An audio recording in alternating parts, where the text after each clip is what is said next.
Hi everyone, welcome back to the HUBient Talent channel. This is Stella Bella. I hope you've all had a great Easter holiday. Now I know a lot of us find it really hard to go back to work after the holidays because we love spending time at home. And that's why a lot of us have a lot of hobbies that we like to work on and hopefully turn into a business one day so that we can work from home permanently. But not all hobbies are profitable as much as you love working on them. So what are the things that you need to consider to decide whether or not your hobby is something that you can turn into a full-time money-making opportunity that allows you to work from home and have the financial freedom that you're after? This is exactly what I'll be discussing today in my video. Okay, let's dive right in.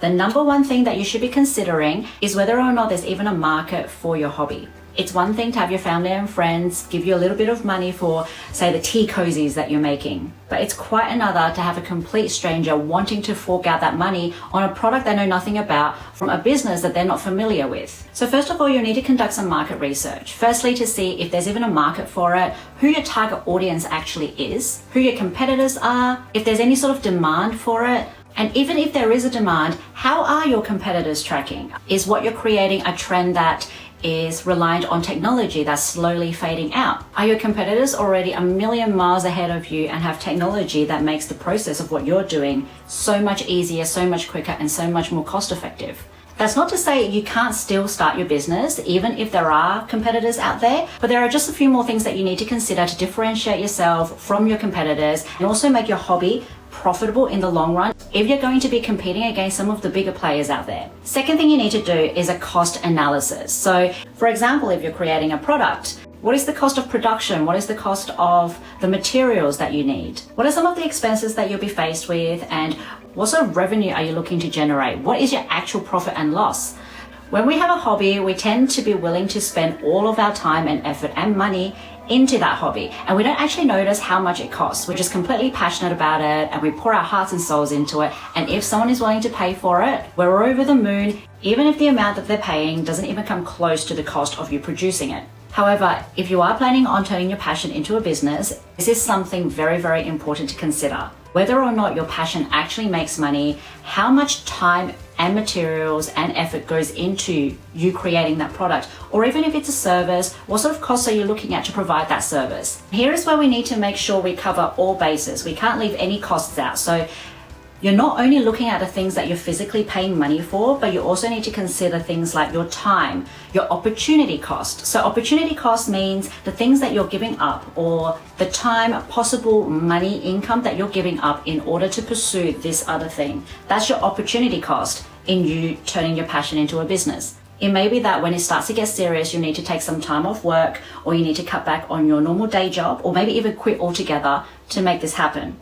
So that itself is an opportunity cost. Other opportunity costs might be the time that you spend with your family, with your partner, your kids, any other passions or hobbies or mental health activities that you currently do to stay sane. You might need to give those up in order to pursue your passion full time.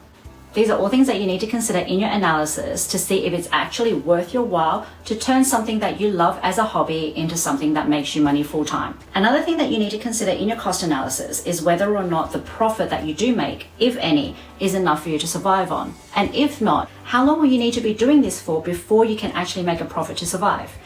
And if it's going to take a while before your business turns a profit, then is this idea something that you're hoping to get investors for? And if so, how are you going to convince your investors that your product or your service is actually worth them paying money into? This brings me to point number 3. You need to have a business plan, especially if you're planning on pitching to investors.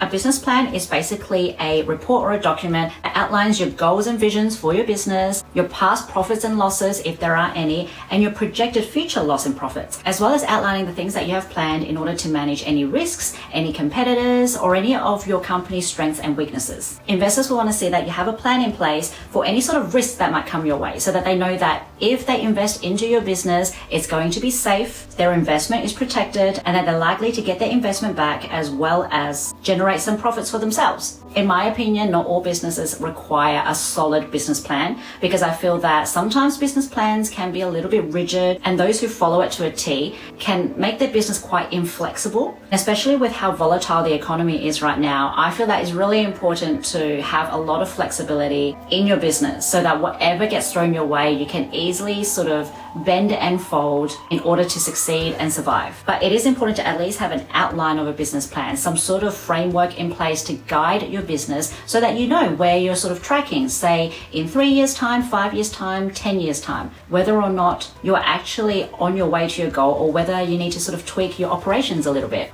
Number 4, building your brand. So previously, as a hobby, as a passion, you probably haven't thought much about advertising and what your branding even looks like, because your clients, customers, are generally people who are family and friends or people you know. And a lot of your customers could just be buying your product because they want to help you out. But in order to attract complete strangers to buy your products, you need to have a good marketing strategy in place, and you need to be able to build a brand not only for yourself as an individual and as the business owner, but you also need to build a solid brand for your business and the product or the service that you're marketing. So the things that you need to consider are, first and foremost, what we spoke about in number 1, who your target audience is.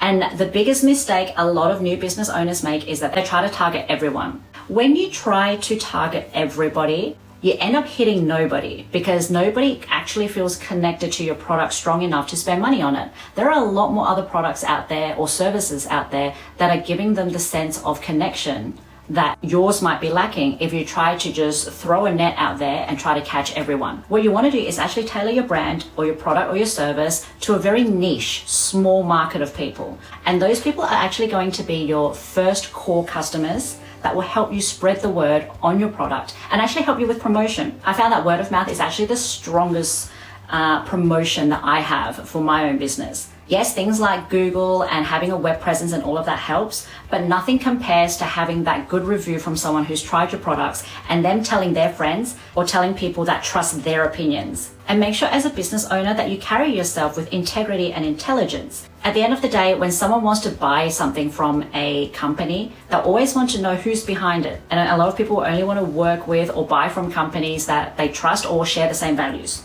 If they see and they know that you're a person who's responsible, a person who has integrity and honesty, then they're more likely to trust their money with you. Versus if you have a bad reputation, even in your personal life, unfortunately, if it's your own business, these things are going to tie in. If you have a bad reputation in your personal life, or if you're very lazy with your own personal branding, that will definitely affect your business, especially when you're first starting off. Okay, number 5. Creating a web presence for yourself, and that includes both your website as well as social media. When it comes to social media, nowadays it's really important to have some sort of a presence there, not over all of the platforms, but just pick one that really speaks with your brand and focus on creating a presence on that. You don't want to spread your resources too thin, especially at the start when you're just starting out by yourself. You want to make sure you can dedicate enough time to building trust on that platform and keeping it active so that any new customers that you have will go to your social media and build trust based on that. If you spread yourself too thin by trying to be over all of the platforms, chances are you're not going to be able to update them as regularly as you should, and your potential clients might be heading to your different social media sites and maybe doubting whether or not your business is one that can be trusted. So definitely stick to one first. Build up trust on that one. Then when that starts to gain traction, then maybe you can start to dilute your resources to another social media platform. Apart from social media, something that is super important is definitely a website. And you want to start that pretty much as soon as you start building your business plan and all of the early ideas. Because for a website to be able to be found via Google search, it actually takes a few months to gain traction and actually be visible on Google. So it's definitely worthwhile to get started first. And a couple of things to really keep in mind when building a website is, number 1, make sure it's SEO friendly. So SEO means search engine optimization. And that means having your website be searchable and likable by Google. And that means using terms that people commonly search for, ensuring your website is mobile friendly, and a whole list of other things that I'll probably go into in a separate video that is tailored just about websites for business. But that's the most important thing that you need to think about, is that it needs to be SEO friendly so that it's searchable via Google. A second thing that you need to really keep in mind when building a website, and this is not something that you have to do, but it's definitely worthwhile thinking about, is that you want to have full control over your website. So you probably don't want to rely on the third-party websites like Wix or Squarespace. While it is great for those of you who are not tech savvy and you just want something that is simple to get you started, those third-party providers are really good in getting you started ASAP. But if you are quite tech savvy, it is definitely worthwhile to look at things like WordPress or having a CMS that you can actually fully manage and be able to customize yourself on the back end.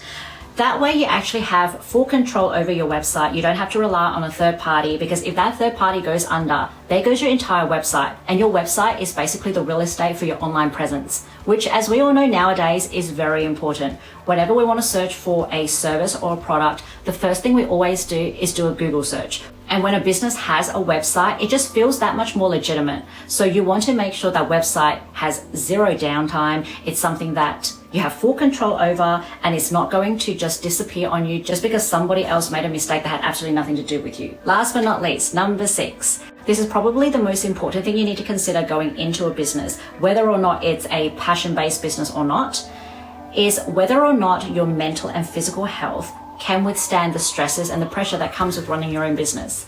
Now, first of all, turning your passion into a business sounds like a great idea. The saying, love what you do and you'll never have to work a day in your life, idea is all well and good, but it's really hard to actually make into a reality. When we try to turn that into a profit-making machine, the stress, the work, and the issues that come along with any business, that will make us ultimately dislike our passion just a little bit, if not entirely. So this is something that you really need to consider. And on the back of that, it's also really important to make sure when you're going into something like this, starting your own business, turning your passion into a business, that you have a good support system around you. And by good support system, I don't mean everybody around you needs to agree with what you're doing. But if you do have some important people in your life whose opinions and thoughts and feelings are important to you, it's important to sit them down first, talk about your ideas, talk about the potential of turning this into a business. Before you get started, you want to make sure they understand where you're coming from. They understand the time and the effort that you're going to have to put into this business. And they should be able to be there to back you up if you need to and to support you. Or at the very least, not discourage you or make you feel bad if you have to pull a few all-nighters in order to get things started. Thank you so much for listening today, guys. I hope you found some value today in my top 6 tips in turning your passion into a business. Now, of course, this is just a very broad and basic look at turning your passion into a business, into a profitable business. And every business is different, every passion is different, every situation is different. So do make sure you do your research first, consult your business advisors if you have one, to make sure that whatever steps that you're taking to turn your hobby into a business are all correct and tailored for your situation so that you are creating a path to succeed. But I do hope that my advice has helped you today. And if you have any questions at all or any comments or any other steps that you feel is super important, please comment down below.